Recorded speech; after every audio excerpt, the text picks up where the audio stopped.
Greetings, everybody. Welcome back to Max Potential Coaching. For today's video, we're going to talk about what you can expect in your first coaching session. So for starters, your coaching sessions, the vast majority of the time are going to be one-on-one sessions. There's group coaching and team coaching, but you'll still end up talking about a lot of the same things. It would just be in a group and or team environment. So one-on-one coaching is what I'm referring to in this video. So I'll share a slide with you that'll cover some coaching session basics, but I just want to talk a little bit about the expectations you may have going into this session and what you can expect. So for starters, in your first coaching session, before that even happens, your coach may send you a coaching intake form. This comes in the form of a survey, typically some basic questions about what company do you work for, what is the name of your position, where are you on the hierarchy, are you a senior leader, middle manager, entry-level leader, individual contributor, where are you at on the, I was going to say spectrum, but where are you at, where are you positioned in your company? This helps a coach understand what might be some of the most likely issues you're facing at your current level. It may also ask you how long you've been with the company, why are you seeking out coaching? The intake forms are usually very brief. Some of the more, robust ones typically come after maybe a session or two if the coach wants to gather more intel.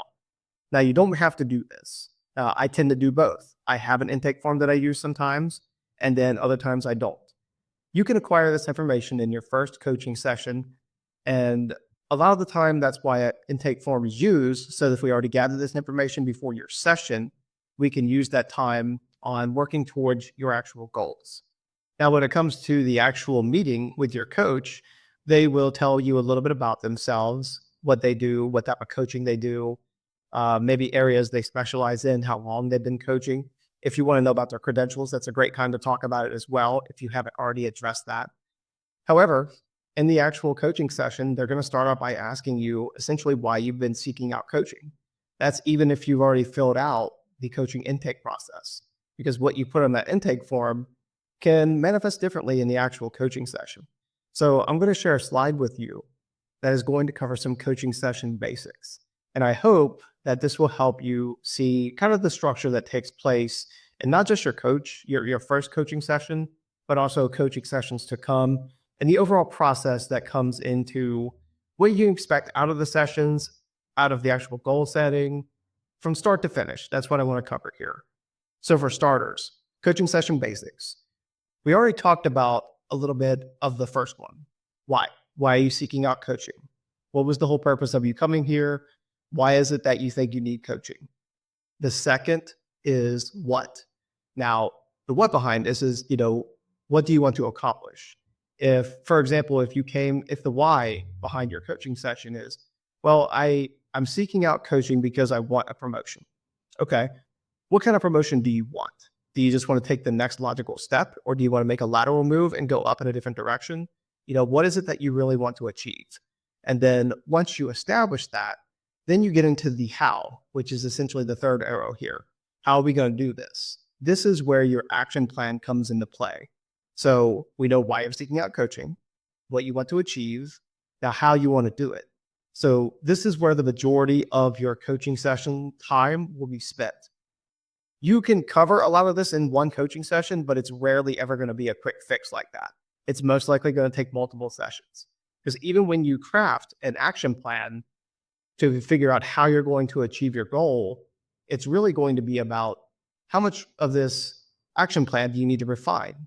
There's a lot that can go into it. There might be something that you think is a good idea at first, but then after a few weeks, a few more sessions, you might think, I really want to change this detail about my action plan to help give me some more clarity, more robust results. It's just easier for me to do, which takes me into the fourth arrow, which is deadline.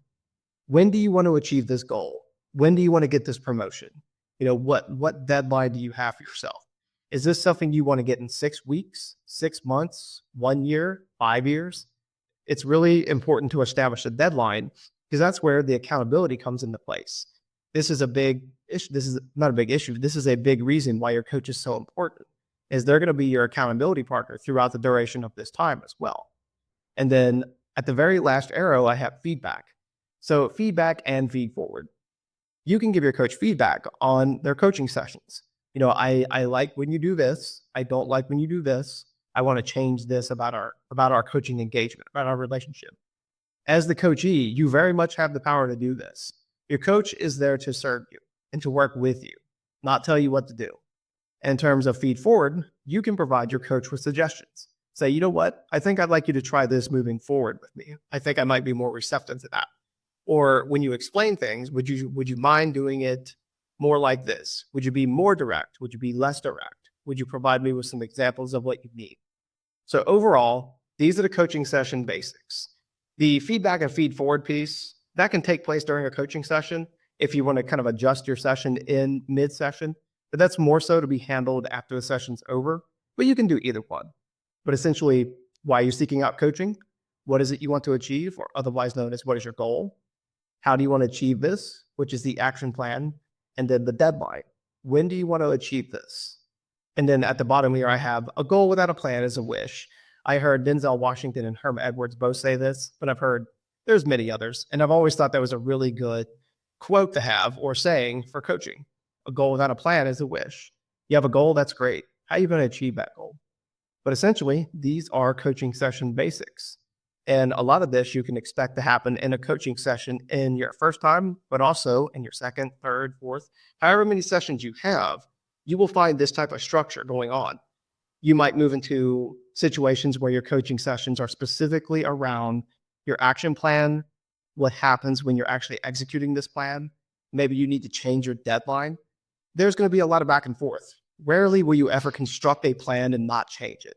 That's highly unlikely. But that wraps up the video for today. This is what to expect from a coaching session.